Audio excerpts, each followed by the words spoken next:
Thank you so much for helping me move in. I'm really glad to have been able to organise this before coming to Australia. That's okay. You're really lucky to have this room. It's bigger than the other rooms in the house. Now there's 8 people in this house, so we just share the kitchen, the lounge, the toilet, so on. Thank you so much. And I only have to pay $200 a week and I can stay here as long as I like. That's right. But I need you to pay me $800 now. Normally other landlords would charge 4 weeks bond money, but because you're my friend's friend, I'll only charge you 2 weeks bond money plus 2 weeks rent in advance. But remember, because this is an informal arrangement, I can't give you a receipt. That's okay. Thank you so much. I'm really lucky to have you looking after me. That's okay.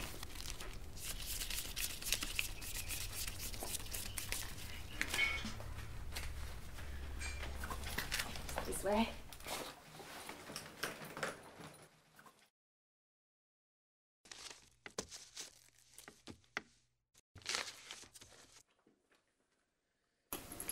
Here are the keys to the unit. Thank you. And the general rules of the complex. Since you didn't get a chance to see the unit before signing and you're not from around town, I've got a map here of the local area. Great. Once we're done here, I might take you for a little tour around the complex. Thank you so much, John. If the pictures I saw on the internet are anything to go by, with the palm trees and the pool, I'm really gonna love this place. I'm sure you will.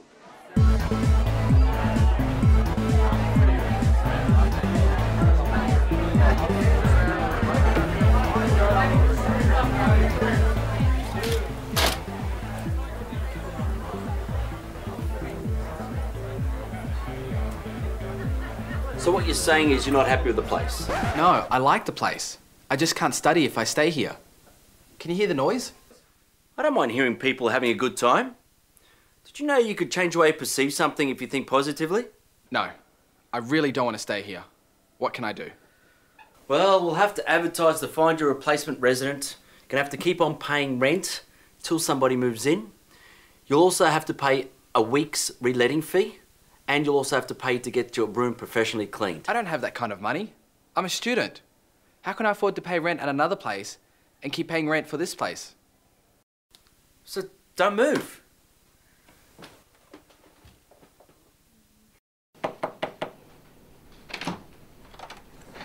Hi Amy, how are you? Hello. I'm going to take a seat and I'll see how I can help you today.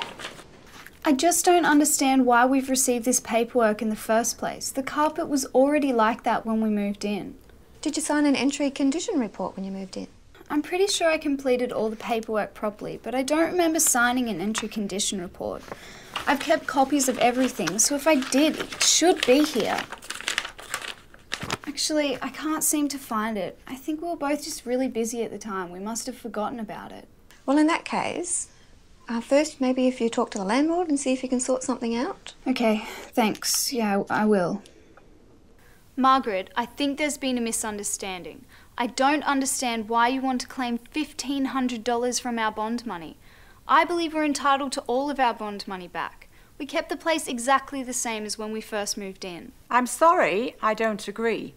You can clearly see the stains and the marks, and I can't rent the house out again until the carpet is fixed. Those marks were already there when we moved in. I don't remember seeing the marks. One of you must have done that, and you'll have to pay for the repairs. Perhaps you should check with your housemates. It's not fair that we should have to pay for something that we did not do. I'm 100% certain that we didn't cause those marks. I know now that you should have given us an entry condition report when we first moved in. However, I believe in justice. Let's settle this through the Residential Tenancies Authority. Okay. As long as you can provide evidence the marks were there when you moved in. Otherwise, you'll pay for the damage.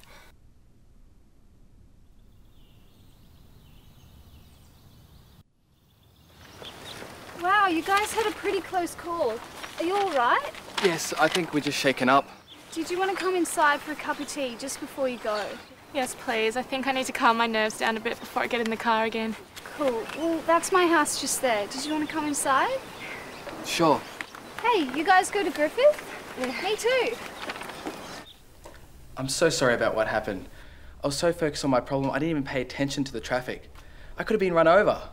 I've been so distracted because I have nowhere to stay tonight. I finally found a housemate to move into the room I was renting. The only problem though is I want to move in straight away and I still haven't found a place to move into. So, you were only renting a room? I found under the Residential Tenancies and Rooming Accommodation Act 2008, depending on whether you live in a residential tenancy like a unit or a house, or a rooming accommodation like a private student accommodation, your rights and responsibilities could be slightly different. Yeah, I had a rooming accommodation agreement, so I only needed to find one other person to replace me, which didn't affect my other housemate's agreement. Oh, so you're looking for a place to rent as well? I was just on my way to inspect a house when the accident happened.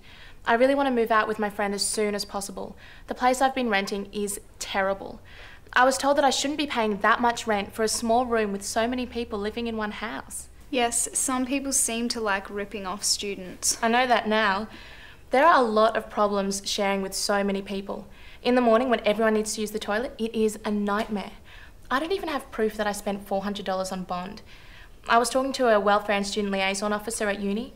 When we were talking, I found out that my flatmate should have lodged the bond money with the RTA. I really don't think she did that, which is illegal. I really thought she was a good friend. My situation's a bit different. I should have inspected the place before I moved in. You really need to check the place out at different times of day in case noise is a problem. That place was so noisy, especially at night when I was trying to study. Why is renting so difficult for students? It could be worse. I actually know someone who was a victim of a renting scam.